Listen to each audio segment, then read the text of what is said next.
Hey, ANPers, this is Dr. Jones checking in. Happy to see y'all back. Let's dig in. We were on ANP1, Lecture Test 1, Video 3. I think we're ready for Video 3. And we continue to be covering the lab material that we usually skip during lecture. Video 3.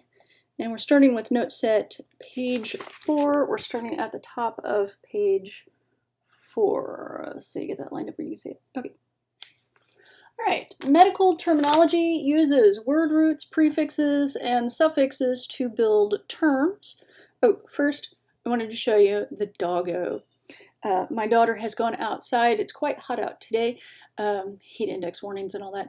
And so she's gone out to check, make sure the birds all still have plenty of food and water.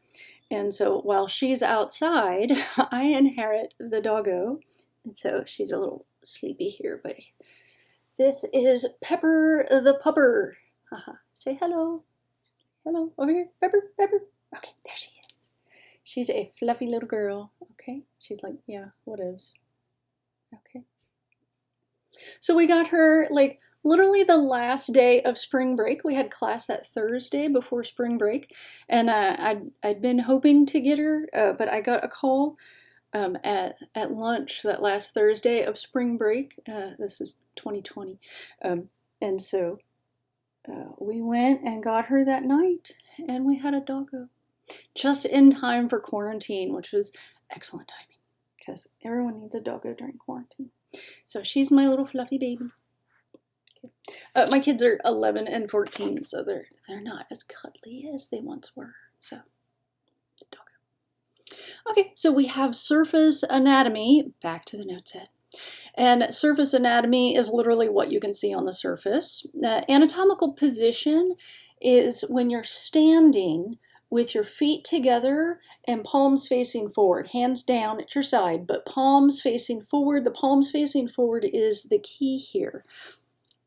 Supine is when you're in anatomical position, laying on your back, so nose up, and you can hold a bowl of soup in your hands if you're laying supine. Prone is when you're in anatomical position, but laying with your nose down, so laying on your tummy. Prone, your hands would be down, so you could not hold a bowl of soup.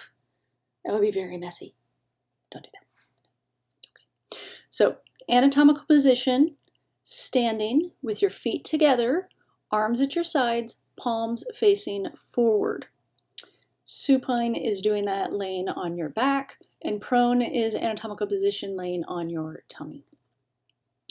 The abdominopelvic quadrants are these 4 quadrants here, and these are the ones we use clinically. The abdominopelvic regions are a tic-tac-toe board of 9. It's the regions that we are learning for lab, but it's the quadrants that we'll be using clinically.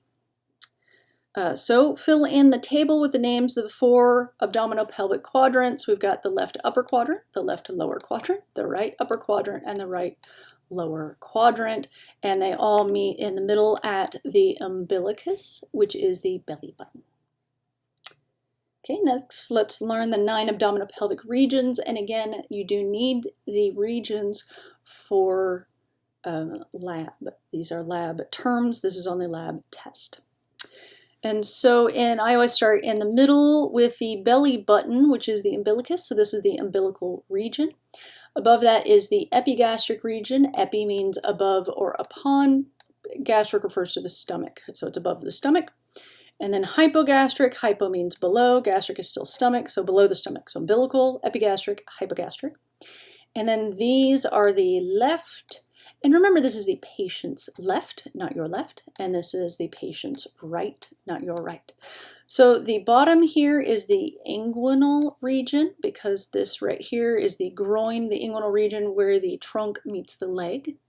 And then the lumbar region is in the middle on either side. Left and right lumbar regions are on either side of the umbilical region. And the hypochondriac, hypo means below, and chondro refers to cartilage. So the ribs are bone until about here, and then they are cartilage. I have to change colors now. Ooh, do we have a yellow? Ooh, we do have a yellow. Okay, so this is cartilage right here. That one goes up to the sternum, and then this one attaches to that one. And then here it's like cartilage from here to here. They touch. I am not an artist. I'm sorry. On the plus side, if I can draw it, all y'all can draw it. So my husband's an artist, and so I see his art, and it's very clear to me how much of an artist I am not. But I think that can be a benefit to you, because if I can draw it, you can draw it. No problems. What's up, Taku? Okay. So hypochondriac, this is cartilage here. The hypochondriac region is below the cartilage, chondro for cartilage. And the yellow doesn't show up on the white. Okay. So these are the 9 abdominopelvic regions. And then in this picture, they've put the quadrants and the regions together. Oh, also in lab, you're learning the names of the lines. So this is the left lateral line and the right lateral line. This is the transpyloric plane and the transtubercular plane. And the abbreviations are not remotely acceptable on the lab test. You need to spell those out correctly. From experience, I can write. I'm writing with a mouse here. I can write with the mouse, but it's terrible and it takes a long time. So I will when I need to, but those are lab terms. So learn those. And then I love to ask, where is the spleen? So which quadrant is the spleen in? I'll give you a second.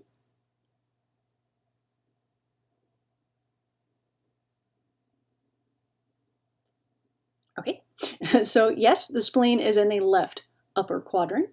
And which region is that in? So quadrant, quad means 4, region is our tic-tac-toe board. So what region is the spleen in? I guess you could just pause. It'd be faster than me blinking. All right, so the spleen is in the left hypochondriac region. Okay, what about the urinary bladder? What region is that in? Yep, the hypogastric. And what 2 quadrants is the urinary bladder in? Yep, the left and right lower quadrants. You got it. Okay, so there are how many quadrants? 4 quadrants. Back to the note set, bottom of page 4. There are blank abdominopelvic quadrants, and you just said 4. And how many abdominopelvic regions? 9. In which abdominopelvic quadrant do you find the spleen? Oh, we already said that. Left upper. And which abdominopelvic region do you find the spleen? Left hypochondriac. And the urinary bladder is found in the LLQ and the RLQ. Left lower quadrant and the right lower quadrant. And which region? The hypogastric region. Excellent. As clinicians, we are more concerned with which? Quadrants, absolutely. The anatomists care about the regions, so we will learn that for anatomy class, and then we will move on. Okay, ooh, we need the, okay, kind of in the way here, aren't I? There we go. Okay, so what is the term for head? And many of these terms, we need not yellow. Many of these terms are also lab terms, but not all of them. So for lecture, we are going to learn more of these terms than we learn for lab. The lab booklet has your lab terms in it. There's my email address and my phone number at school. I'm not at school to answer the phone right now. If it's not in this booklet, it's a wrong answer on the lab test. Okay, so if you put some of these terms that we're going to learn, like otic and buccal, those are not lab terms. If you put those on the lab test, they're wrong. Because if it's not in this booklet, it's not a right answer on the lab test. I have some students every now and then try to take the pictures of the lab test and Google what they are with Google Images. And they come up with lots of interesting terms, which are technically correct, but not for credit because they're not on our list. So that's how that works. So please, please, please make sure you're learning the lab list terms for lab, or you won't get credit. All right, so head is cephalic, forehead is frontal, the ear is otic, mouth is oral, breast is mammary, M-A-M-M, armpit is axillary. I was probably supposed to go across, wasn't I? Wrist isn't on here. All right, go middle. Should have gone across. Okay, let's do face then. The face is facial, so that makes sense. Nose is nasal. Cheek is buccal. Chin is mental. Mental region. You're a mental ear. Stroke your chin. And the tummy is the abdominal region. And the arm is the brachial region. Okay, the skull is the cranium or cranial region. Eye is ocular or orbital. Neck is cervical, which you've heard before. The chest is thoracic, which is anywhere there's ribs. The navel is the umbilical, the belly button. And the front of the elbow is the antecubital. A-N-T-E means before. A-N-T-I, what's wrong, Pepper? Means against. So A-N-T-E is antecubital, it's in front of, just like the forearm here is antebrachial with an E. Brachium is the arm, forearm is in front of, forearm, get it? Before. Then that's the anti-brachial.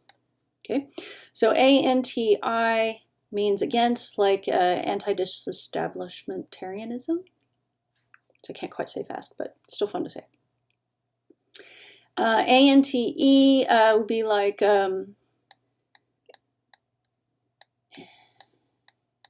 anti-meridium, meridium or meridian? I think it's meridian. I'm going to go with an N that may or may not be correct. And that the meridian means noon. So ante-meridium means before noon. And then of course post-meridium is after noon or PM. So ante means before. All right. And now we need the next picture. I think we underline, and then the trunk is this whole major body cavity there. Okay, so now let's see, we did the front of the elbow, we're gonna go across this time. The wrist is carpal, the palm, palmar, the thumb, where are we? Pollex. Fingers are digits or phalanges. The toes are also digits or phalanges. So there's actually the same term for digits, for fingers and toes. They're all digits, they're all phalanges. There's two terms, but they both mean both. If you catch all that. Okay, and then hand is manual. You do manual labor, you work with your hands. And did I go from hand to pelvis? Okay. The pelvic region is the pelvis. The groin is the inguinal region. It's this right here where the trunk meets the leg. The pubis is the pubic region in the front of the body, in the front of the pelvis. It's part of the pelvis. The thigh is the femoral region. So it's just like the arm. This is not your arm, anatomically speaking. I'm not on screen. This is not your arm. There's your arm, and there's your forearm. So they're separate terms, just like you've got the thigh and then the leg. So, and the technical term for thigh is the femoral region, leg. Kneecap is the patellar region, because that bone there is the patella, which I can't draw. The ankle is the tarsal, wrist is carpal, ankle is tarsal. So I like to think you drive a car with your carpals and you walk on tar with your tarsals. Professor Wood uses clap with your carpals and tap with your tarsals. So whichever one sticks in your head, go with it. And then we've got ankle. We already did ankle. Next, toes, digits / phalanges. The big toe is the hallux. Remember, the thumb was the pollex. And we'll talk about why they're different than the rest of the fingers and toes when we get there. Foot. Foot is pedal. What's wrong, baby? Pedal region. You put your foot on the pedals. And forearm, we talked about, is the antebrachial region. The trunk is the trunk. The upper limb is what we would commonly call an arm. So the arm and the forearm together are the upper limb. Head, neck, shoulder, back. Let's see. Okay. And here we are. Head, cephalic, neck, cervical. Shoulder is acromial. And when we do the skeletal, we will find the acromion there. The back is dorsal, like the dorsal fin on a shark, sticks up out of its back. Okay. Where are we? Back of the elbow is the olecranon, and we'll find the olecranon there. It's that bony prominence, and we will find that when we learn the skeleton. Low back is the lumbar, so that must be in the next picture. There we go, lumbar region. And the buttock is the gluteal region. We've all heard of the gluteus maximus. That's the major muscle there. The back of the knee is popliteal or popliteal, and pretty much all of the structures in the back of the knee have this name. You've got two popliteal ligaments, you've got a popliteal nerve, a popliteal artery, popliteal vein. Like this popliteal is, like, you see that word, you know we're talking about back of the knee. And that's the nice thing about learning these terms up front. Although I know this first test has the most new terms of all the tests. So many of the tests are more about new concepts, but this is about new terms. But we're going to be using these terms for the next 2 semesters, like you know what we're talking about. So better to memorize the high holy Hades out of these terms now, as much as you possibly can. I know there's a limit. Everyone has a limit of how many words you can learn per day. I know with like little kids, they're like, oh, at this age, this many months, you can usually learn this many new words a day, and then it grows as you get bigger. But I expect you to come up to figure out how many new words you can learn in a day. You may not count them, but you'll know when you've reached that limit and you can't learn anymore. But the more days you spend learning as many words as you can that day, the more room your brain devotes to the learning of new words. And that will help you not just in this class, but throughout your college career. So it's worth spending the time growing that muscle. And you can grow it just like a muscle. Like if you work out for 8 hours once a month, what's that going to do for your muscles? Make them sore, and then you'll hate working out with a passion because that sucks. And it's the same with learning. There's more material in this course than you can learn in one 8-hour cram session before the test. Period. I mean, there are some people who can like just listen to the lectures or maybe read the book once and get an A on the test. And bully for them, that's awesome. The rest of us have to study our butts off. So definitely, if timer stop. If your plan was to cram for these tests, then I'm going to suggest you not do that. If you need the grade. And that's the nice thing for me about teaching this class, is that the people who take this class generally need to pass it, and more importantly, need the information, not only for their programs, but for their jobs. So for their chosen careers. So that's a privilege on my part to get to teach people who actually want and need to learn the material that I'm offering. So that's nice. What's the matter, baby? Oh, big stretch. Yes. Okay. But definitely you're gonna need pepper the pepper. You're gonna need to plan to spend time. So if you're not watching this video till the day of the test, this test is probably already screwed, but you can make changes for the next test. So, okay, so I was trying to go in order: low back, buttock, back of the knee, that's where we were.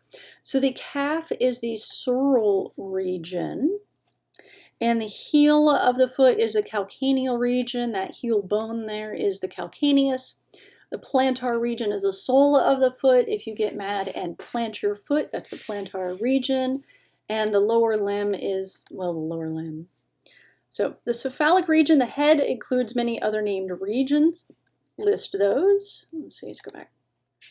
Let's see. Nope, they're all on the front. Okay, so we've got cranial, facial, frontal, nasal, ocular or orbital, otic, and buccal. So those are all regions in the head. List the regions included in the upper limb. So I always include the armpit in that. I'm not sure if that's technically correct or not. But axillary, brachial, antecubital, olecranon, antebrachial with an E.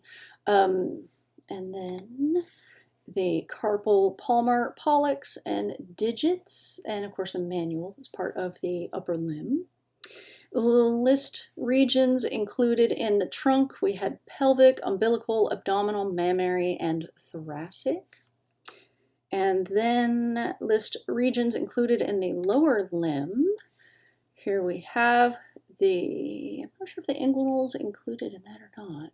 Maybe if the armpit's included in the upper limb, then it would make sense for inguinal to be included in the lower limb. So pubic, femoral, patellar, popliteal, crural, for the leg. Oh, and crural is misspelled in one of the lab lists. It is missing an R on one of the pages in one of the lab lists. I'm not sure if it's the one I gave you or not, but definitely it needs 2 R's here. Tarsal for ankle, pedal for foot. That includes the digits, the hallux, the calcaneal region, and the plantar region. So those are all regions of the lower limb. And the timer says I am past 20 minutes, and we covered page 5. Shoot, was this video 3? Did we do 4 and 5 in one video? I think we did. I try to do 2 pages in each video. Sometimes we do 1, sometimes we do 3, and you never know. And I do try to keep them around 20 minutes, but I don't always get that done either. So, but we are going to cover all the material together, one way or the other.